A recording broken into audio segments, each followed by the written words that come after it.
क्या आपने कभी सोचा है कि अगर आपकी बॉडी से आपकी आत्मा बाहर आ जाए और उसकी जगह कोई और रहने लगे तो क्या होगा? ये तो वही बात हो गई कि आपके घर से आपको बाहर निकाल दे और आपकी जगह खुद वो इंसान रहने लगे। कितना बुरा लगेगा ना। हाल ही में मैंने ऐसी ही एक फिल्म Amazon प्राइम पर देखी है जिसका नाम है मोलक। मोलक 2022 में आई एक डच फॉक हॉरर फिल्म है। अगर इस मूवी के IMDb रेटिंग की बात करें तो 6.2 है। रोटेन टोमेटोज पर इस मूवी को 88% तक देखा गया है।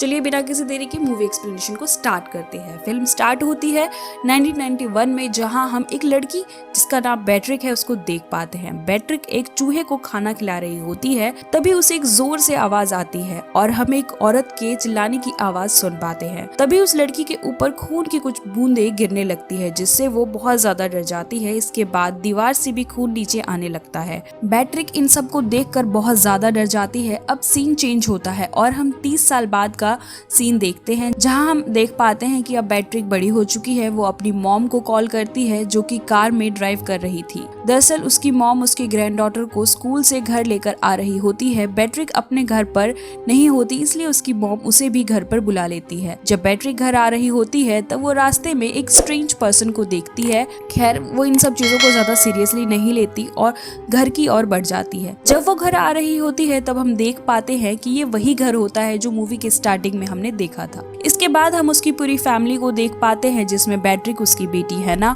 और बैट्रिक के मॉम डैड, जिनका नाम अलास्का और रोलोफ है। अलास्का बैट्रिक को उसके डैड को खाना देने को कहती है। जब वो उसके डैड को खाना देने जाती है तब वो उसके डैड को एक ऑफिसर जिसका नाम मिस्टर हंस है उनसे उन्हें बात करते हुए देखती है। बैट्रिक के आने के बाद वो ऑफिसर वहाँ से चला जाता है। यहाँ बैट्रिक उससे पूछती है कि वो ऑफिसर क्या कह रहा था, जिस पर रोलोफ कहता है कि दरअसल वो ऑफिसर एक बैगमैन की तलाश कर रहे थे जो कि एक बड़ा सा गड्ढा करके वहाँ से भाग गया है। बैट्रिक उसके डैड को बताती है कि उसने एक आदमी को देखा है। दरअसल वो स्ट्रेंज पर्सन वही आदमी था जिसे बैट्रिक ने देखा था। खैर इसके बाद रात में हम उसी आदमी को देख पाते हैं जो कि गड्ढा खोद रहा होता है। तभी उसे कुछ आवाजें आने लगती हैं, जिसे सुनकर वो थोड़ा सा डर जाता है। इसके बाद वो आवाज आना अचानक से बंद हो जाता है। जब वो पीछे मुड़ के देखता है तो उसे एक शैडो आती हुई दिखाई देती है। इसके बाद सीन कट होता है और हम उसी आदमी की डेड बॉडी को देख पाते हैं जो कि उसी गड्ढे के पास पड़ी हुई थी। वही पास में हम कुछ आर्कियोलॉजिस्ट की टीम को भी देख पाते हैं। उस ग्रुप को एक आदमी लीड कर रहा था जिसका नाम जॉनस है। जॉनस को उसकी टीम मेंबर जिसका नाम सोनिया होता है, वो जॉनस को बताती है कि यहाँ के लोकल्स को एक औरत की लाश मिली थी 4 दिन पहले, जो कि बहुत साल पहले की होती है लेकिन देखने में अभी भी ताजा है। जॉनस सोनिया से बात कर ही रहा होता है कि तभी जॉनस की नजर पास में ही पुलिस पर पड़ जाती है। जॉनस सोनिया से पुलिस के बारे में पूछता है कि आखिर ये पुलिस यहाँ क्या कर रही है, जिस पर सोनिया उसे बताती है कि आज पुलिस को यहाँ से एक आदमी की लाश भी मिली है जो कि कल रात को ठंड के कारण यहाँ पर मर गया था। इसके बाद सीन रात में शिफ्ट होता है, जहाँ बैट्रिक अपने रूम में सो रही होती है। तभी उसे कुछ आवाजें आती हैं जो सीधा उसकी मॉम के रूम से आ रही थी। वो जल्दी से वहाँ जाती है और देखती है कि उसकी मॉम बहुत अजीब तरह से हरकतें कर रही थी। बैट्रिक उसकी माँ को जगाती है क्योंकि उसकी माँ ये सब नींद में कर रही थी। उसकी मॉम होश में आने के बाद उसे कहती है कि वो ठीक है। सडनली हैना वहाँ आ जाती है।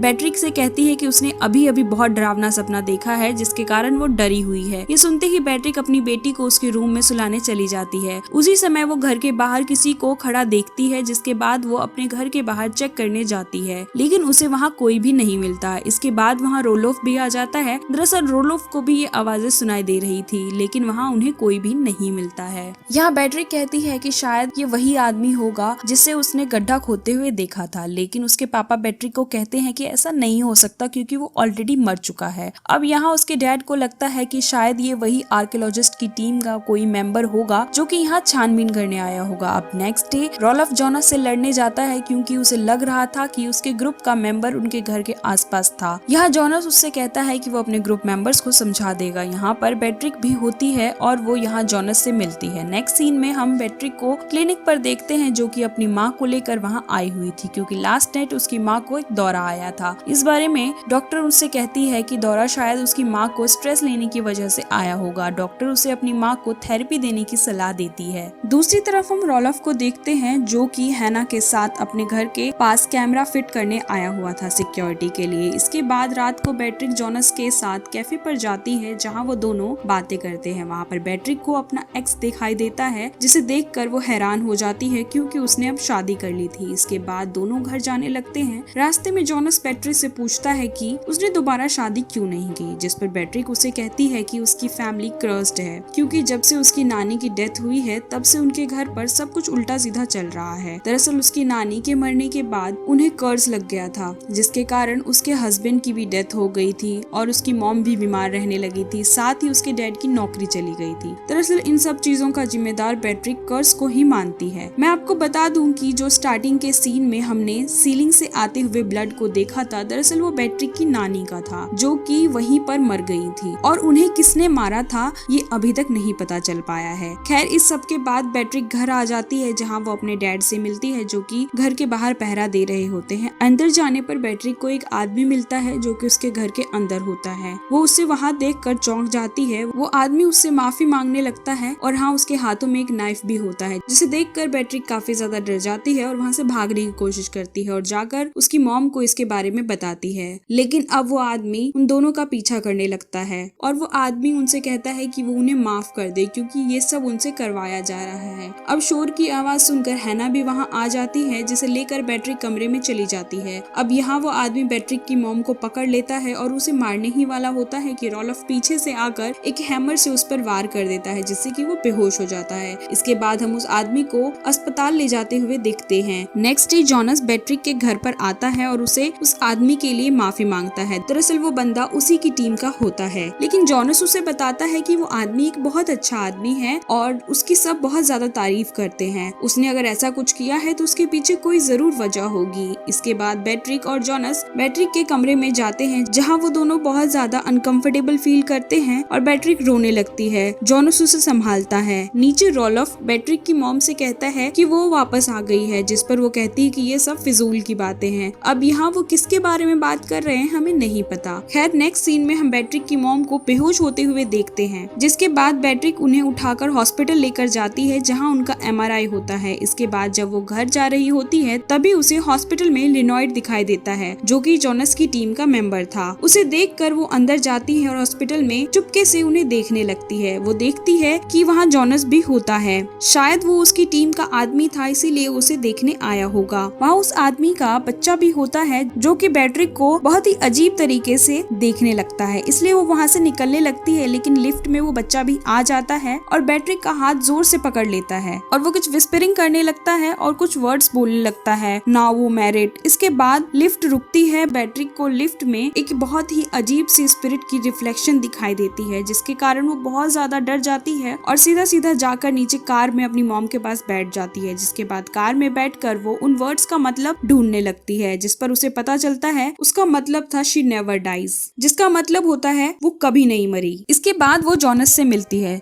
जहाँ जॉनस से वो उस आदमी के बारे में पूछती है, जिस पर वो कहता है कि अभी उसे होश नहीं आया है, लेकिन उसने सुना है कि उसका साथी भी जगह जगह पर गड्ढे खोद रहा होता है। अब ये सुनकर बेट्रिक थोड़ा सा हैरान हो जाती है। इसके बाद वो दोनों पब में मिलते हैं, जहाँ बेट्रिक उसे एक आदमी से मिलवाता है जिसका नाम टन रहता है। टन को इन घटनाओं की बहुत जानकारी होती है। टन से पूछने पर वो बताता है कि उसका एक बेटा ऐसे ही गड्ढा खोदा करता था और उसे ये सब करने को एक विस्परिंग की आवाज कहती थी, और वो आवाज एक हेलन नाम की लेडी की थी। एक्चुअली हेलन एक स्पिरिट होती है और वो एक अर्बन लेजेंड होती है जिसका नाम फीक होता है। और वो आदमी उसे बताता है कि बाद में उसके डैड भी इन चीजों में इन्वॉल्व हो गए थे और वो शायद उसी हेलन से पोजेस्ड थे। बाद में उसके बेटे की भी डेथ हो गई थी। ये बातें बताते हुए टन काफी ज्यादा इमोशनल हो जाता है और वो बेट्रिक को उसका नंबर देता है। अब रास्ते में जाते हुए जॉनस हेलन के बारे में बेट्रिक से पूछता है, जिस पर बेट्रिक उसे बताती है कि हेलन एक अर्बन लेजेंड है जो कि वश में कर लेती है लोगों को अपने विस्परिंग से और उनसे गड्ढे खुदवाती है। ये सुनकर जॉनस उसकी बातों को मजाक में लेता है। अब यहाँ बेट्रिक जॉनस से उस लाश के बारे में पूछती है जिसकी खोजबीन के लिए वो यहाँ आए थे। ये सुनकर जॉनस उसे फिलहाल उसके बारे में कुछ भी नहीं बताता है। अब उसका ये बिहेवियर देखकर बेट्रिक गाड़ी से उतरकर पैदल जाने लगती है। जॉनस उसे रोकने के लिए उसके पीछे जाने लगता है, लेकिन वो हंसने लगती है और उसे किस करती है, जिसके बाद दोनों इंटीमेट होते हैं। इसके बाद जॉनस अपनी लैब में पहुंचता है, जहां सोनिया उसे उस औरत की लाश के बारे में बताती है और बताती है कि उस पर एक कट होता है जो कि उसके गले पर होता है, और वो ये भी बताती है कि उन्हें ऐसी ही कट वाली 4 और लाश मिली है जिस पर ऐसा सेम कट लगा हुआ है। रात में हम बेट्रिक को देखते हैं जो कि किचन में होती है। वहाँ पर उसके साथ कुछ असाधारण गतिविधियां हो रही होती हैं। खैर इसके बाद नेक्स्ट डे रोलोफ मिस्टर हंस को बुलाकर उस कैमरे से खींची हुई कुछ तस्वीरें दिखाता है,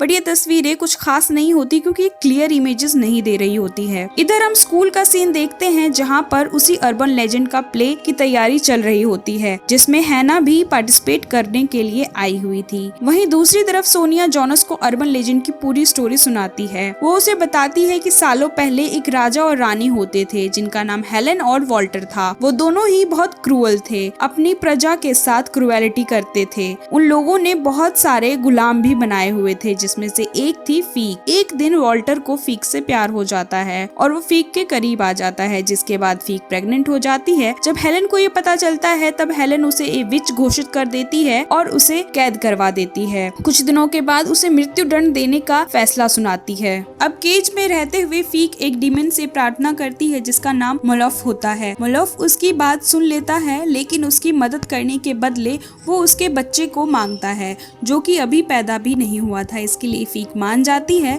जब अगले दिन वो लोग आते हैं तो हेलेन फीक को अपना गुनाह कन्फेस करने के लिए कहती है, लेकिन फीक ऐसा कुछ भी नहीं करती और वो अपने गले पर कट लगाकर अपनी जान ले लेती है। इसके बाद फीक की आत्मा हेलेन की बॉडी के अंदर हमेशा के लिए रहने के लिए आ जाती है। इसके बाद हेलेन के अंदर फीक ने रहकर बहुत ही अच्छे काम किए थे, जिससे प्रजा बहुत ज्यादा खुश हुई थी और इसके बाद से ही इस पल को याद रखने के लिए लोग इसे सेलिब्रेट करने लगते हैं। खैर दूसरी तरफ हम बैट्रिक को देखते हैं जिसकी नजर एक पेंटिंग पर पड़ती है। उस पेंटिंग में उसे एक क्रीपी औरत दिखाई देती है। प्ले के बाद बैट्रिक उस पेंटिंग के बारे में अपनी बेटी से पूछती है तो वो बताती है कि ये पेंटिंग उसने खुद बनाई है। दरअसल वो ड्राइंग बैट्रिक को उसी लेडी की स्पिरिट जैसी दिख रही थी जिसे उसने लिफ्ट में देखा था। ये देखकर वो काफी ज्यादा डर जाती है और इसके बाद वो टन के पास जाती है, जहाँ टन उसे शांत करके ध्यान करने को कहता है। वो उसे अपने पास से आ रही आवाजों के वाइब्रेशन को फील करने के लिए कहता है, जिसे वो ये सब करने के लिए मान जाती है और उसे उस दिन वाला विजन आने लगता है जिस दिन उसके नानी की डेथ हुई थी। इसके बाद वो अपनी नानी को देखती है जिसके गले में कट लगता है। फिर वो अचानक से होश में आ जाती है और होश में आने के बाद देखती है कि टन रो रहा होता है क्योंकि उसकी सारी मछलियाँ मर चुकी थी और ये मछलियाँ उसी सुपर वाइब्रेशन से मरी होगी। खैर इसके बाद बैट्रिक जोनस के मिलने के लिए उसके लैब में जाती है, जहाँ जोनस उसे नहीं मिलता।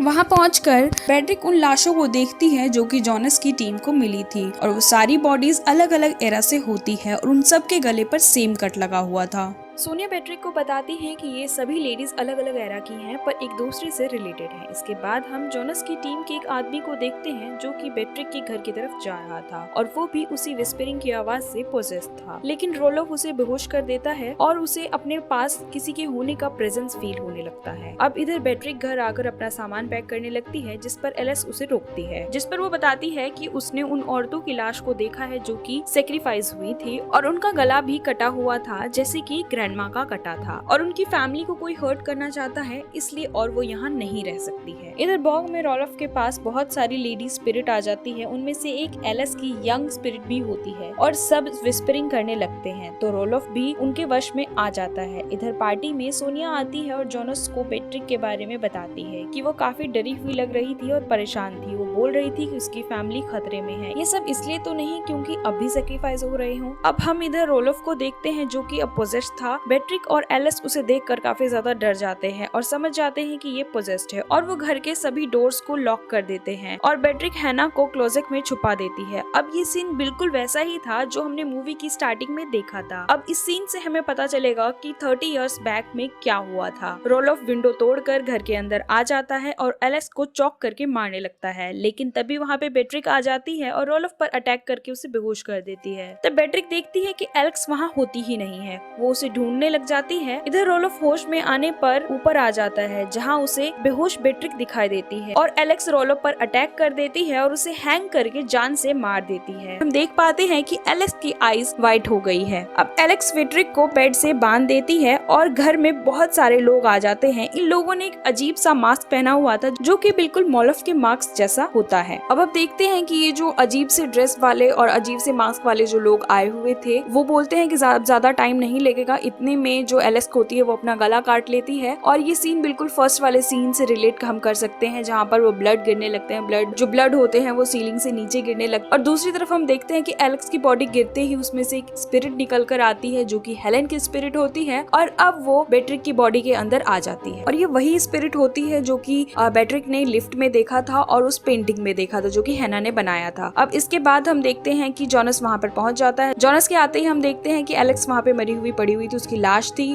और उसके बाद ऊपर जाकर वो देखता है तो वहाँ पर बेट्रिक जो होती है वो बेड से बंधी हुई होती है। वो जल्दी से बेट्रिक को खोलता है, हैना को जाके नीचे से निकालता है। और फिर हम देखते हैं कि उस घर में उस टाइम पे कोई भी स्पिरिट, कोई भी अजीब से मास्क वाले लोग नहीं होते, यानी कि वो एक रिचुअल था जो कि एलेक्स ने वहाँ पर किया था। और एलेक्स की बॉडी से जब एलेक्स मर जाती है तो उसकी बॉडी से वो स्पिरिट निकल कर बेट्रिक के बॉडी के अंदर आ जाती है, यानी कि अब बेट्रिक के बॉडी के अंदर हेलेन की स्पिरिट है, यानी कि जो बेट्रिक की अपनी ओरिजिनल जो स्पिरिट थी वो बाहर आ चुकी है। अब हम बिल्कुल लास्ट वाले सीन में देखते हैं, अब बिल्कुल हम जो मूवी की एंडिंग होती है वहाँ पर देखते हैं कि जो बेट्रिक की स्पिरिट होती है वो घर के बाहर से अंदर की तरफ देखती है, घर में जो कि सोफे पर बेट्रिक बैठी होती है, बेट्रिक के साथ में उसकी बेटी हैना बैठी हुई होती है, दोनों बैठ के टीवी देख रहे होते हैं। और बाहर से हम देखते हैं कि बेट्रिक ये सब बाहर से बेट्रिक की स्पिरिट जो होती है वो ये सब सीन देख रही होती है। अब बेट्रिक को दिखाई देता है कि सोफे पर बेट्रिक की जगह वहाँ पर एक स्पिरिट बैठी हुई थी, एक अजीब सी स्पिरिट जो उसने लिफ्ट में देखा था, जो उसकी बेटी ने पेंटिंग में बनाया था। और इसी के साथ ही मूवी यहीं एंड हो जाती है। तो मैंने आपको मूवी के स्टार्टिंग में बताया था कि अगर ऐसा हो कि आपकी बॉडी से आपकी स्पिरिट बाहर आ जाए और उसकी जगह पे कोई और स्पिरिट रहने को आ जाए, तो इस मूवी में भी ऐसा ही होता है। जैसा कि हमने इस मूवी में देखा, वो रिचुअल करने के बाद बेट्रिक की बॉडी के अंदर एक स्पिरिट आ जाती है और उसकी स्पिरिट बाहर हो जाती है। और वो काफी ज्यादा उदास रहती है क्योंकि वो देख पाती है कि उसी के घर में उसकी बॉडी के अंदर कोई और स्पिरिट उसके बेटी के साथ बैठी हुई है और वो घर के बाहर है। हमें कमेंट करके जरूर बताइएगा कि आपको ये वीडियो कैसी लगी, और चैनल पर नए हैं तो अपना प्यार दिखाइए और वीडियो को ज्यादा से ज्यादा शेयर करिए, चैनल को सब्सक्राइब करिए, बेल आइकन को जरूर दबाइए। इसी के साथ मिलते हैं किसी और वीडियो में। Tata, bye bye.